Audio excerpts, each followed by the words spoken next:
There are stories hiding in every country's silence. Pages yellowed by time, names fading from their folders. Tonight, we reopen 3 of them. Encounters that still unsettle us at Stories Lost. Not because they explain anything, but because they leave us with questions rather than answers.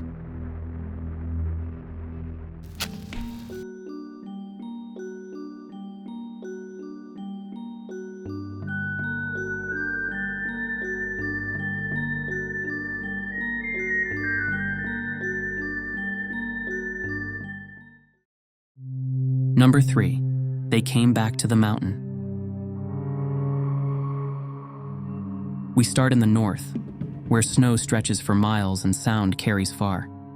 2 men, years apart, came upon something moving out there. What makes this case hard to set aside is not only what they described, but what was left behind, the traces of evidence in the snow and the bark. It is the evening of October 18th, 1977. Kurt Nielsen stands on a small mountain in Ångermanland, northern Sweden, a lonely place known as Hamleden. He has come here with his shortwave radio, hoping for a clearer signal. But what he will experience this night will haunt him forever. As Kurt parks near the TV mast, his radio fills with strange interference. Then, in the slopes below the cabin, he notices a dim blue light, a domed, plate-shaped craft hovering above the ground. In the glow, 3 small figures move, about a meter tall, dressed in seamless suits. When he turns on his headlights, everything vanishes. He turns them off, and they reappear. Panic rising, Kurt starts the car and drives away. He doesn't get far, maybe 50 meters, before 3 figures appear directly in his path. One raises an object, like a shovel, and his engine dies. Total darkness. Then suddenly it all comes back to life. The beings are gone. When Kurt arrives home, his dog growls at him, and his watch runs 20 minutes slow. Later, investigators from UFO Sweden find traces, scratches high on a birch tree, disturbed moss, and small rounded footprints, 4 by 4 centimeters. But this wasn't the first time. 9 years earlier, in 1969, Kjell Nesland, the station manager at Hamleden, was working a cold March night when alarms began sounding. He stepped outside and saw a gigantic craft, 150 meters wide, glowing gray-blue in the snow. Inside a tunnel of light, he saw floating shapes, like boxes wrapped in mist. The floating objects entered the building silently, passing just inches from him. Kjell couldn't move, only watch.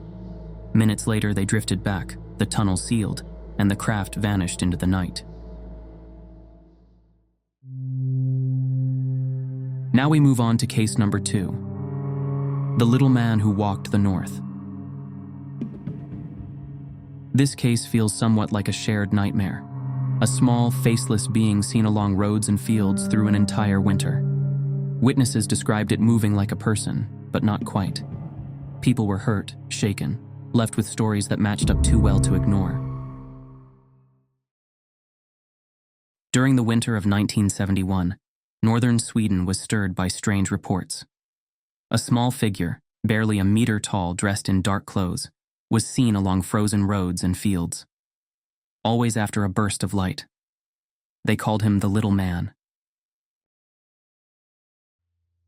It began months earlier, one rainy August night outside Luleå, and the car were Assar Sandberg, his friend Olof Molinder, and Olof's wife Myrta. Suddenly, a violent bang. A blinding flash filled the car, the radio screamed, and beside the road stood a small man, raincoat-like clothes, no visible face. Afterward, Sandberg's right eye was permanently damaged, the retina cracked. Doctors couldn't explain why. That winter, 2 women north of Kalix stayed up late one February night. They had the radio on, quietly, and were talking by the window when one of them happened to glance outside. On the road, in the glow of a distant streetlight, stood a crooked little figure. Black clothes, a cap, the features hard to make out. They both leaned closer, trying to make sense of what they were seeing. He didn't move, just stood there, as if waiting for something. They weren't afraid, only confused. No one in the area fit that description. A few days later, 20-year-old Åke Westerberg waited for a bus. He saw a gray-faced man barely 10 meters away. Then a growl, a burst of white light, and the figure vanished. That night, Åke's whole body ached, as if frozen from within. Later that same week, Anne-Marie Lundbeck was driving alone when a small man appeared in her headlights. He wore a coat, a helmet, and a bright lamp on his stomach. A flash of light blinded her, and when it faded, he was gone. 6 sightings within 260 kilometers, all within a year. A small man, bright lights, sudden silence. Whatever he was, the little man walked the north and then disappeared. Number 1. Dragged from the car. The last case is difficult to describe. A man was found sitting behind the wheel, frozen in place. The road was empty, but the sky was not.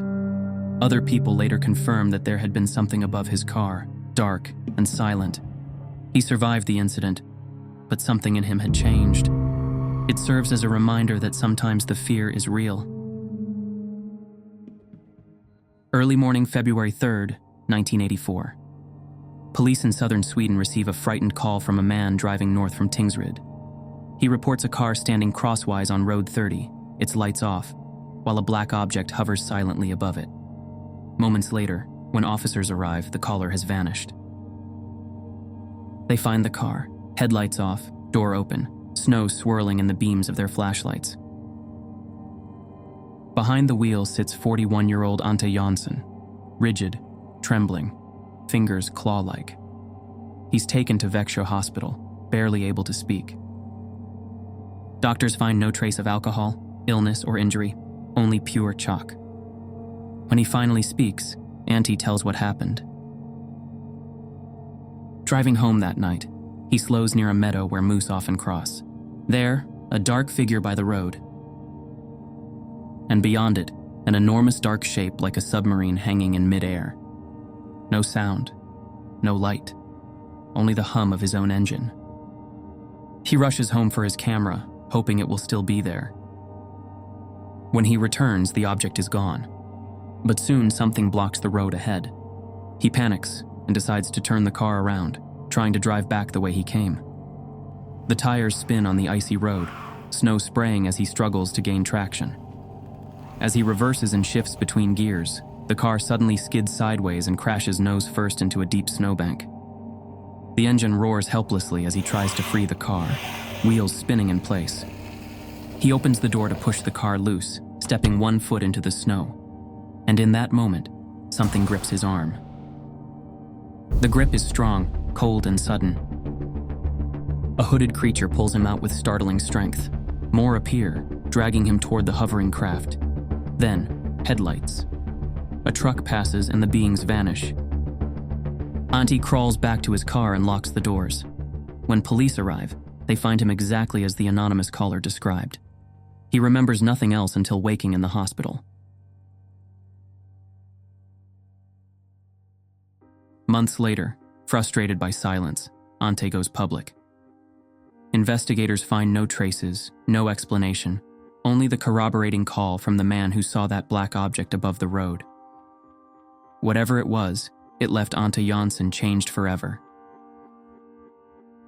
The case of Ante Jansson has all the elements of a real horror story.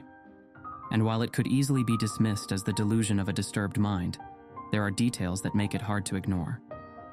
According to police records, a call was received that night. Someone reported seeing a dark object hovering over a car on the road. Who made that call remains unknown. There is nothing to suggest it was Ante himself. At the time, there were no mobile phones, and the nearest telephone booth was too far away for him to have made the call and then returned to the car before the police arrived. When the officers reached the scene, they found him still inside his car, stuck in the snow, rigid, in shock. Doctors who later examined him described his state as genuine, a condition almost impossible to fake.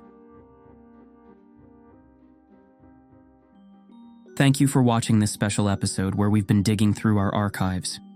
Don't forget to like, comment, and subscribe if you enjoyed it.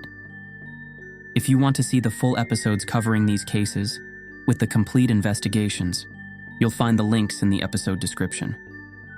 See you again on Friday.